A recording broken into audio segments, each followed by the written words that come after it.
Um, and today we want to go to the other side, if you will, and remember our losses and reflect on them. As has been our custom for a number of years, we invite people who've experienced loss to reflect on either their loss, the process of mourning and healing, or reciting Kaddish. And so we have three members of the community who had losses during the beginning, towards the beginning of the pandemic and this most challenging year. And so we're going to hear from each of them leading us into Yiskor. I'm going to invite Annette Corin first to share some reflections.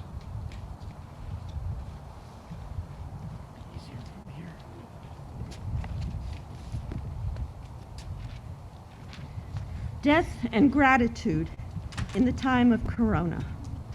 Mom died May 6, 2020, 3 days after her 100th birthday. But for me, Mom died when the nursing home confined her and all its other patients to their rooms. I almost said when the nursing home closed their doors to visitors, but that would not be accurate. Harmon and I visited Mom almost every day for the 3.5 years she was in the nursing home.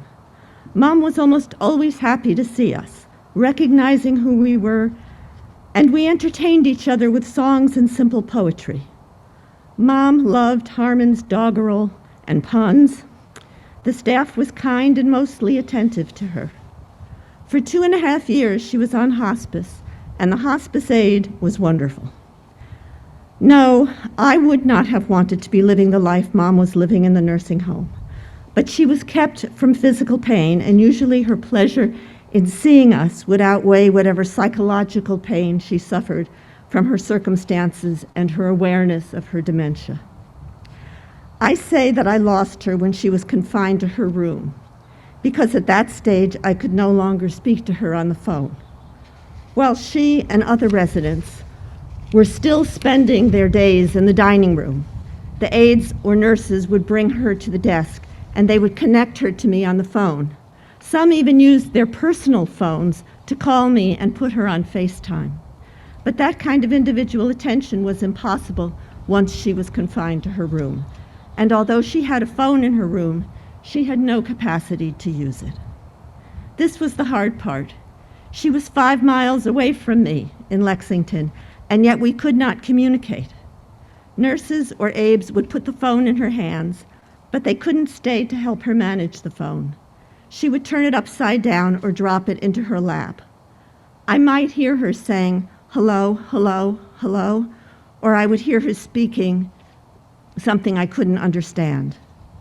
Harmon and I would try to sing to her, but she couldn't hear. And I don't remember how many weeks it was, but it was excruciating. The nursing home said they would bring Mom down to the first floor for her birthday so that we could communicate with her through a window, and she would at least be able to see us and we would see her. I arranged to have my brother and my cousin on the computer screen so Mom would be able to see them too. But the Friday before her birthday, the charge nurse called to say they were putting her on the first floor for the weekend since Mom's birthday was on Sunday. But that Friday, Mom did not wake up. They brought her downstairs, decorated her bed with balloons, and put her in a room with the best possible visibility for us and for her, had she been awake. For the next several days, we visited outside the window. The aides propped up a phone by Mom's ear, and Harmon and I sang to her and told her how much we loved her. She never woke up. She died the following Wednesday when I was singing her a lullaby that she couldn't hear. I watched the muted scene through the window as the aide entered to prop up the phone, which had fallen aside. I could tell that the aide noticed something and tried to find Mom's pulse. She called for the charge nurse from the second floor, who, clad head to toe in PPE, came outside to tell me what I already knew. The nurse wanted to hug me. We had become close over the years, and I wanted to be hugged. But that, of course, was not possible. At her Shiva, I spoke of what a wonderful, loving, sweet woman Mom was, how for her everything was always lovely. but her end was not lovely. If she had not contracted COVID, the isolation, I am convinced, would have killed her. COVID has killed many people in many different ways. Fortunately, my mom was kept from pain. And her life had been long, rich, healthy, right up until her last years. Her husband adored her and her children, her beloved son-in-law, nieces and nephews, cousins and friends adored her as well. Death came in the fullness of her time. I don't know if anyone is ever really ready for the death of a parent, but I think I was. In any event, I had this community. I leaned on it, and it supported me. So many of you held me up. Rabbi Lerner provided deep comfort, a truly beautiful and meaningful service, and the opportunity for me to be surrounded by family and friends from far and near via Zoom. And he encouraged me to share my mother and her life. Putting together the pictures and memories provided great joy at a time of sorrow. My 11 months of mourning ended a few days before the beginning of Passover. Through the miracle of Zoom, I want you to know, not once was there a morning without a minyan. Standing every morning to proclaim the greatness and majesty of the power for good in the world made me conscious every day of the gratitude I owe for my mother's life and caring. As well, it was an opportunity for me every day to give thanks for the support of this extraordinary Jewish community, my dear friends and extended family, and my dearest Harmon and Abe. I am indeed deeply grateful for that.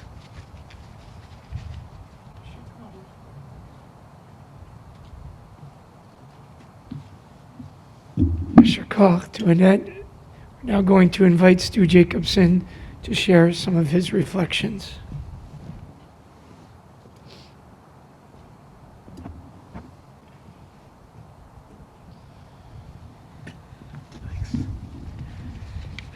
So my 11 months of mourning for my dad are going to end this coming week. And truthfully, for me, it just doesn't seem possible that nearly a year has passed. It feels like just a short time ago that it was Valentine's Day 2020, which is when we went with my dad to the hospital for a heart valve replacement. And the surgery was successful. A week later, he was doing great in rehab and getting ready to come home when he had some complications that led to a return to the hospital and a subsequent decline just as COVID was ramping up. And his decline was exacerbated by the lack of access to medical care that we were confronted sort of at the start of COVID. So he did not die from COVID itself, but I would say partly as a result of COVID. This all still feels to me like it happened just a few weeks ago. And yet if I shift my perspective just a little bit, I can tell you that the last year for me has also been endless and challenging. A challenge to find a way to manage our lives in the face of COVID, as we all have had to do, but also a challenge for me to still find a way to properly mourn my dad.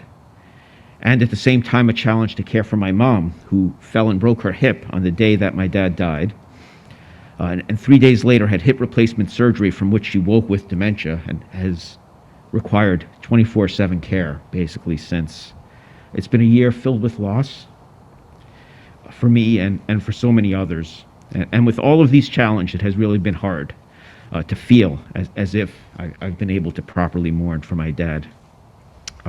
So I would like to thank the rabbis and the Emunah community for providing support and a means to say Kaddish. Yes, Zoom Kaddish is different and cacophonous, but it does speak community, and it has helped. And if you can bear with me just a little bit longer, I'd like to use just a little bit of my time now to reflect on what my dad has meant to me and what I miss the most. My dad and I shared a special bond working on projects together, typically home repair or landscaping. I caught the bug from him. I'm not sure where he picked it up. Definitely not from my grandfather, who was an immigrant to New York, lived in an apartment all of his life, and was not particularly handy. But my dad loved his projects. He could never sit still. He always had to be fixing something or doing some sort of errand.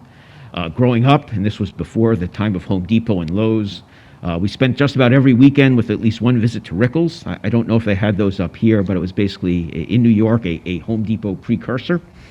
And at the time, of course, it was pre-internet, so you couldn't simply look up a YouTube video to explain how to do a repair.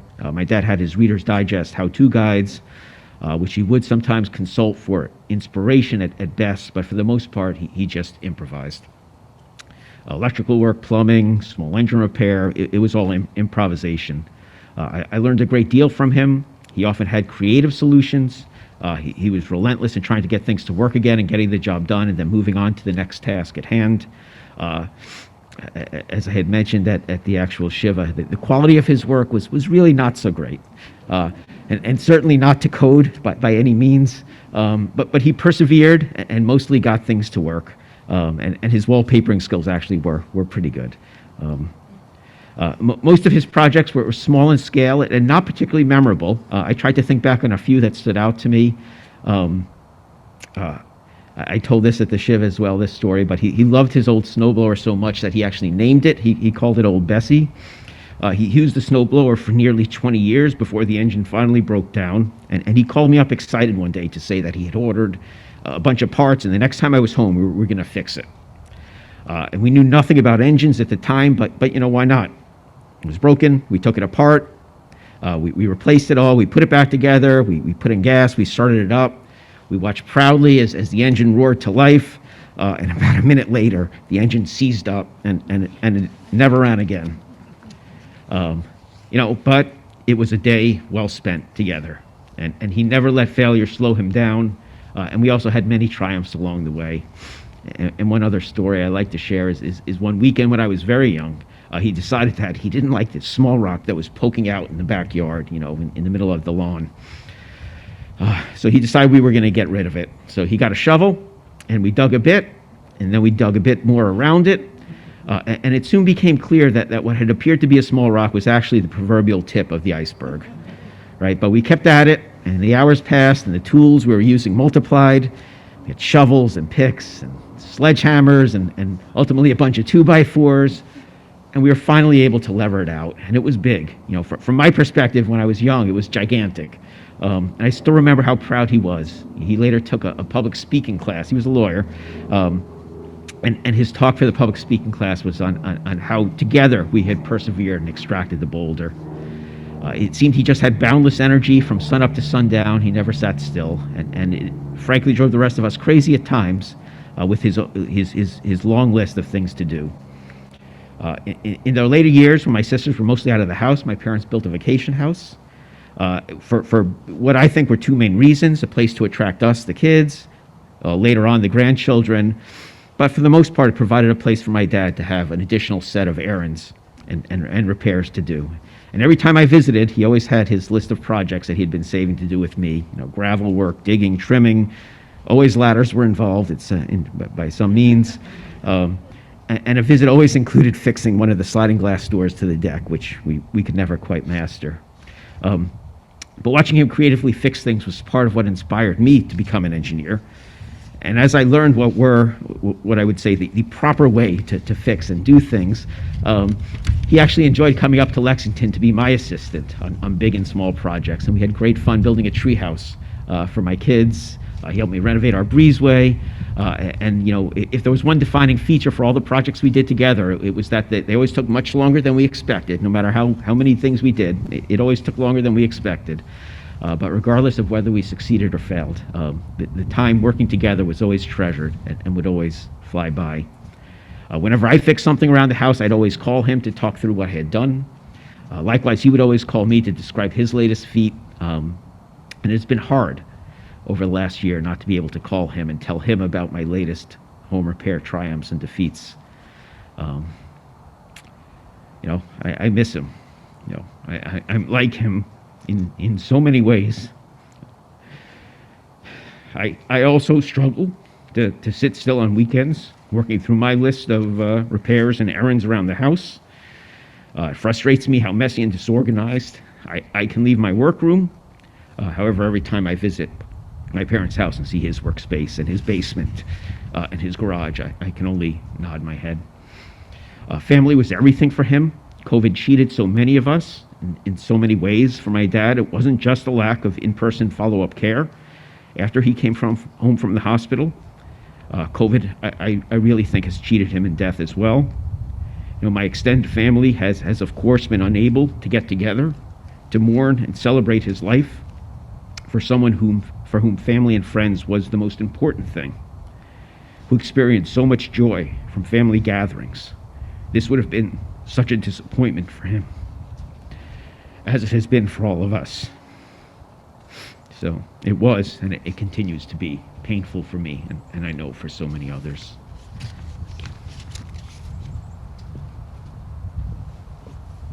Thank you so much, Stu. I'm going to invite Risa Brusler to share some of her reflections.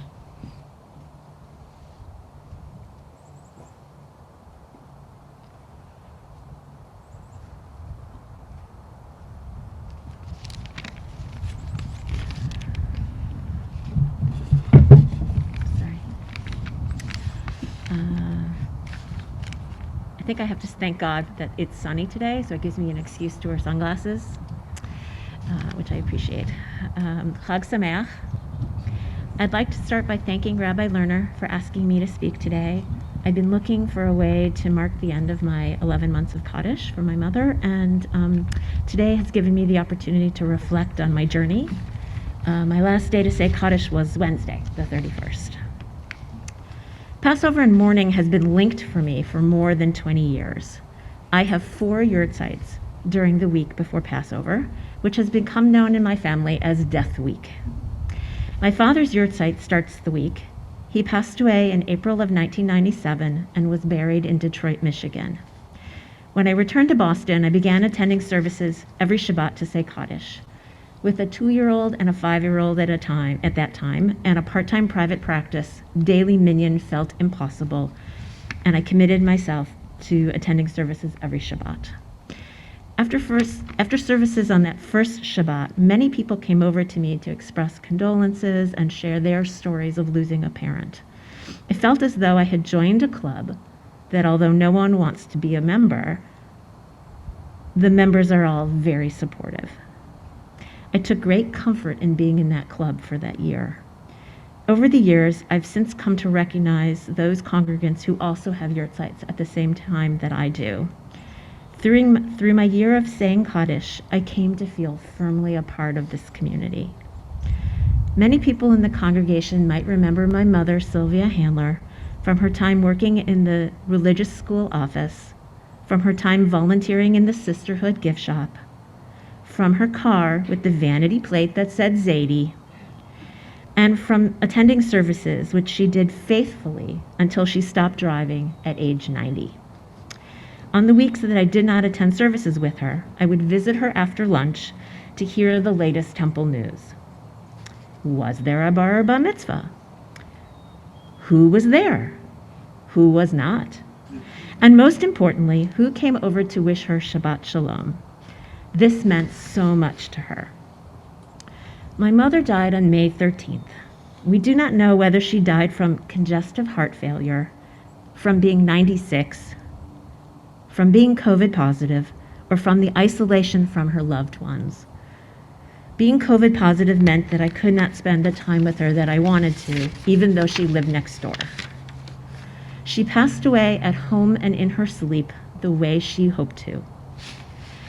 Before my mother moved from Detroit to Boston, she insisted that I promise her that she would be buried next to my father. Of course, I made that promise. I could not have imagined what it would be like to honor that promise during a pandemic. That adventure is a story for another time. Upon returning to Boston, Rabbi Lerner suggested having a night of Shiva on Zoom. I had not yet attended one, but I was open to the idea. At least I would not have to clean my house and buy food for guests. My earlier experiences of sitting Shiva had never been comforting for me. I experienced Zoom Shiva very differently. Firstly, it allowed people from different states and different chapters of my life and my mother's to be present and share their memories with me. It gave friends and temple members who knew my mom for the last 20 years a chance to share as well.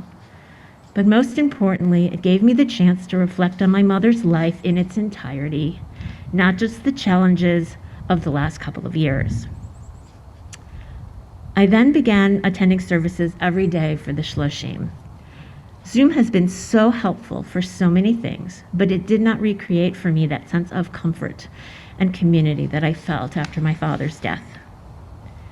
Last Wednesday, I reflected on how I have spent the last 10 months.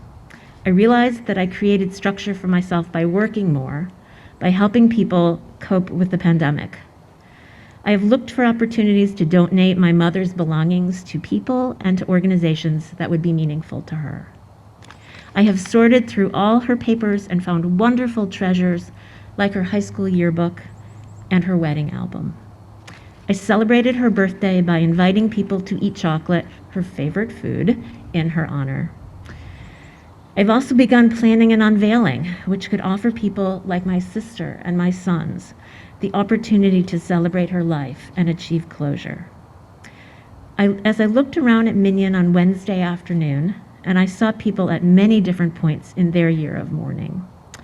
So many of us have lost loved ones and have had to adapt to the ways the pandemic has changed how we come together as a community. May the memory of all of our loved ones be for a blessing. Thank you for letting me share my journey. Chag Sameach. Yisher Koach. I want to thank Annette and Stu and Risa for sharing so movingly and so powerfully. We're now going to make the transition to Yizkor, which we're going to utilize our Sidurim.